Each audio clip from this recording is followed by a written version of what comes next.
अस्सलाम वालेकुम dear viewers, मैं हूं माजिदुल्लाह और आप देख रहे हैं मेरा चैनल माजिदुल्लाह टीवी। आज की ये वीडियो बहुत ही शार्ट है, मुकम्मल देखनी है और बहुत ही अहम है, इंपॉर्टेंट है।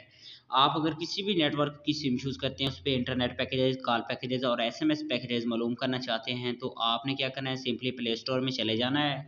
आप प्ले स्टोर में जाकर सर्च करेंगे ऑल नेटवर्क पैकेजेस 2021। चौथे नंबर पर आपको एप्लीकेशन मिलेगी, ये उसका इंटरफेस है। आपने जस्ट इसे ओपन करना है और यहाँ से इंस्टॉल कर लेना है। मैंने पहले से ऑलरेडी इंस्टॉल किया हुआ है। एड्स आ रहे थे, मैंने इसे ओपन कर लिया है। ओपन करने के बाद यहाँ से जैज़ फॉर एग्जांपल आप जैज़ ओपन करेंगे, कोई भी नेटवर्क ओपन करेंगे, offer call, offer SMS, offer internet, offer इसी तरह अगर इंटरनेट पैकेज दिखाना चाहते हैं आपके सामने इतने सारे आ जाएंगे। यहाँ से मोर डिटेल्स आप चेक कर सकते हैं।